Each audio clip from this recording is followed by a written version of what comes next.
Okay, here we go. It's episode 19 titled White People Are Becoming Tired of Themselves, the Best Bands and Musicians, the Total Wine Liquor Store, and my wife calling me 4 times in less than 10 minutes. This is also very important. Being married to an Hispanic woman with a darker complexion, and to some, we are considered an interracial couple, we both seem to be a bit more aware of the growth of biracial pairings. And as I notice more and more of them over the years, I've come to the conclusion that even white people are getting tired of white people. They or we are tedious folks.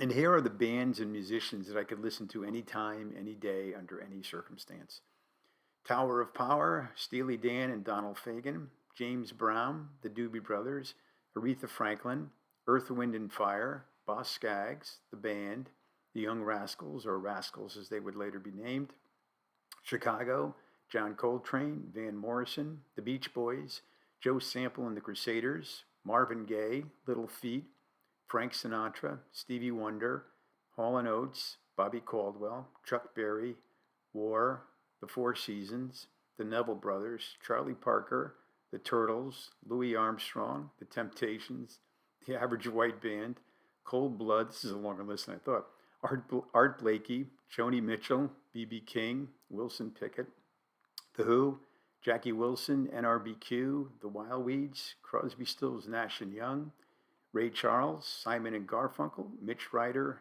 Bonnie Raitt, the James Hunter Six, Otis Redding, Kenny Loggins, the Righteous Brothers, and Curtis Mayfield and the Impressions.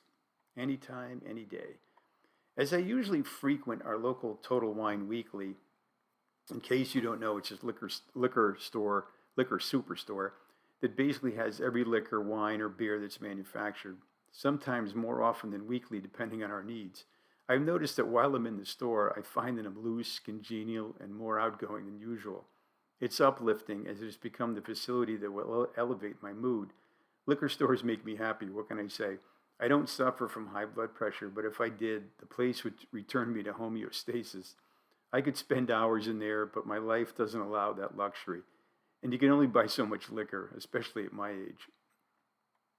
And to continue highlighting the absurdity of day-to-day conversation with my wife, she called me 4 different times in the matter of possibly 10 minutes or less to ask if certain items were needed at the store.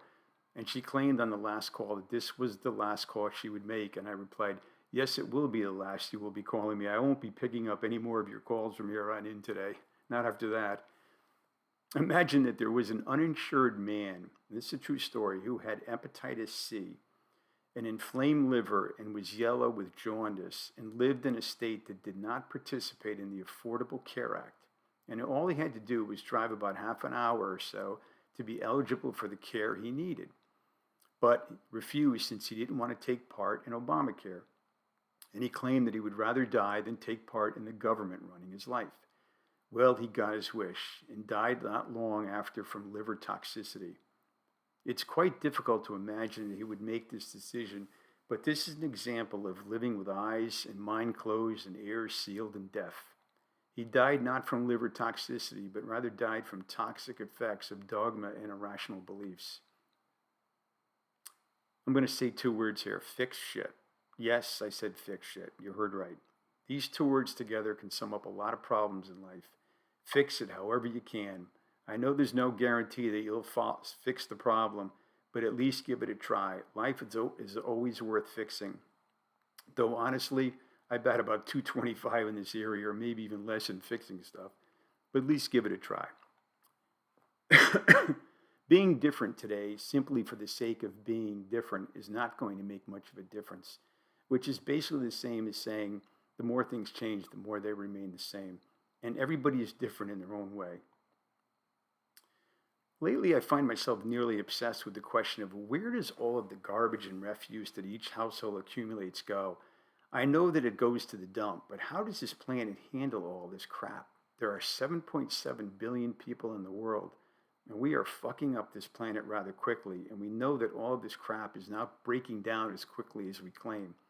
We're poisoning this planet, and it's affecting every species on Earth.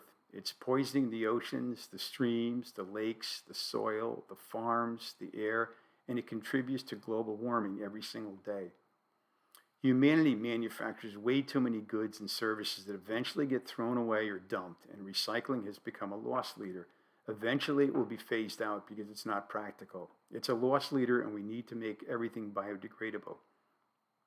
Though I realize that this is a Herculean task, so naturally I'm convinced that this is the way the world is going to end, via our garbage cans.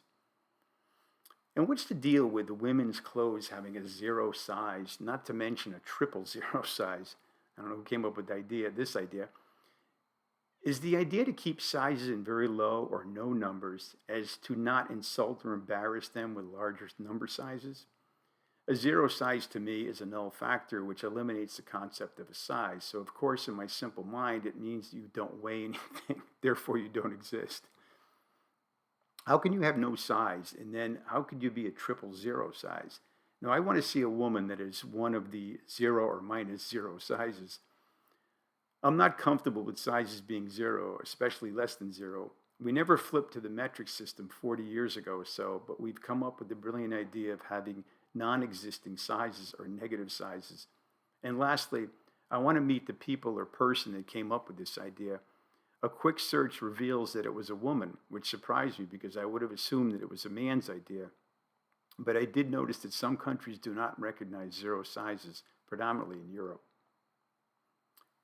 In more evidence of me losing my sanity, while drinking a Two Roads Too Juicy beer for the first time, and there were a local brewery in Stratford, Connecticut, just a few stops away from us on I-95, my evaluation was that I very much enjoyed the experience and that I both liked and disliked the beer at the same time. This is crazy. I liked it more than I disliked it, and I liked it very much despite disliking it. Overall, I liked it, but I still found it a bit offensive with its combination of acidity and parched hoppiness.